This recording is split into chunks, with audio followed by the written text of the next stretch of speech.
वेळी एकाच वेळेला 2-2 जॉब करणं कसं पॉसिबल आहे? ते ह्या सरांकडून शिकावं. इट्स काहीच नाही आहे, मोठी गोष्ट काहीच नाही आहे. It's all about time management, की तुम्ही टाईम कसं मॅनेज करता. मी आपले बॉडी बिल्डर आहेत मोठे आणि पॉलिटिशियन्स पण चांगले चांगले ॲक्टर पण आहेत, आर्नोल्ड श्वार्झनेगर. त्यांचा एक इंटरव्ह्यू पाहिला होता मी. त्यात ते म्हणाले होते की ते 4 तास वर्कआउट करायचे, त्यानंतर ॲक्टिंग लेक्चर्स ते घ्यायचे, त्यानंतर कन्स्ट्रक्शन्समध्ये काम करायचे आणि उरलेल्या 2-3 तासात तो माणूस फक्त झोपायचा. And he was very specific की जर तुम्ही 8 तास जे सांगतात डॉक्टर्स आणि जे पण आपल्याला भेटतं की तुम्हाला 8 तास झोपायला हवं. सो 1/4 ऑफ युअर लाईफ तुम्ही झोपतातच फक्त. त्यानंतर तुमचे उरलेले 2-3 तास ते जेवण, अंघोळ, फोन यामध्ये जातात. म्हणजे अर्धं आयुष्य तुमचं वायात जातोय. तर त्यांचा तो इंटरव्ह्यू बघून माझ्या लक्षात आलं की नाही, टाईम मॅनेजमेंट केलं पाहिजे आपल्याला. So we should calculate the time आणि त्या हिशोबाने तो टाईम कुठे वापरायचा आणि कुठे नाही वापरायचं आहे ते आपल्याला ठरवायचं आहे. सो ही स्किल ॲक्च्युली खरंच खूप चांगली, म्हणजे खूप काही शिकण्यासारखी. टाईम मॅनेजमेंट करता आलं तर आयुष्य सेट आहे. True, very true. आणि हे तू कधीपासून, किती वर्षापासून करतो? किती वर्षांपासून तर मलाही आठवत नाही आहे, पण जवळपास झाले असतील 6-7 वर्ष आतापर्यंत. आणि स्वतःचं तूही फिट अँड जिम सगळं करून या सगळ्या गोष्टी करतोय, साईड बाय साईड अभिनयही आहे. सो तुला जर सांगितलं की दोघांपैकी एक चूज कर आणि खूप मोठी संधी दोन्ही साईडला, इथेही तुला खूप मोठा सिनेमा मिळाला आणि इथेही खूप मोठी अपॉर्च्युनिटी मिळाली, सो काय चूज करशील? मी दोघांना चूज करेन. नाही, एकच चूज करायचं. आपली तशीच आहे, एकच चूज. पण असं डील एकच आहे की एकाला चूज करायचं आहे. So you have only 1 day. So एका दिवसात तुला हा प्रोजेक्ट देखील तेवढाच कम्प्लीट करायचा आणि एका दिवसात अख्खं शूटिंग देखील कम्प्लीट करायचं. भगवान कृष्ण म्हणतात की जर चांगल्या कामासाठी आपण थोडं खोटं बोललं तर चालेल. सो एकाला खरं सांगेन आणि एकाला मी नाही सांगणार, जे माझं ॲनिमेशनचं काम आहे.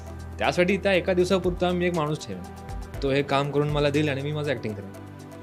टाईम मॅनेजमेंट ह्याला म्हणतात, टाईम मॅनेजमेंट ह्याला म्हणतात smart work. Nothing smart in that.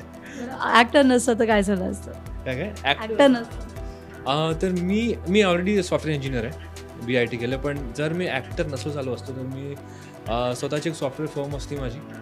आणि जर मी इंजिनियर झालो नसतो तर मी एरोनॉटिकल इंजिनियर असतो. बट इंजिनियर हा पार्ट असताच. मला फ्लाईट्स, मला एअरक्राफ्ट मला खूप आवडतात. पण नाही झालो मी एअरक्राफ्ट इंजिनियर. मी सॉफ्टवेअरमध्ये आलो, सॉफ्टवेअर फील्डमध्ये आणि प्रोग्रामिंगमध्ये आलो.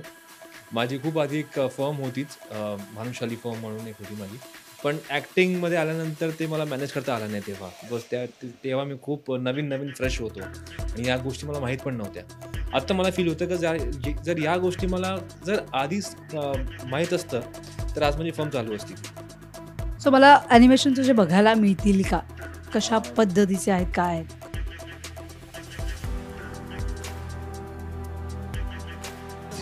व्हिडिओ म्हणजे मी बनवतो इथे बसल्या जर टाईम असेल तर. कारण हो, हे दिसताना खूप असं खूप सिम्पल दिसतं बघायला, पण ही एक स्लाईड जर मला बनवायची असेल तर मला जवळपास 2 दिवस जातात. हो, असं हा आहे किती 1 मिनिट 10 सेकंडचा आहे. हा 1 मिनिट 10 सेकंडचा हा व्हिडिओ मला किमान 16 दिवस गेले होते बनवायला.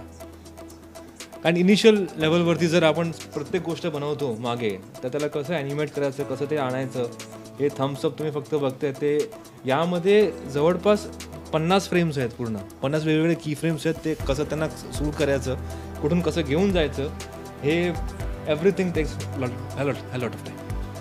मी एका अभिनेत्याचा इंटरव्ह्यू घ्यायला आली, ठरलं तर मग काय या मालिकेबद्दल बोलायला आली होती. पण या सेटवर भलतंच काहीतरी घडत आहेत गोष्टी.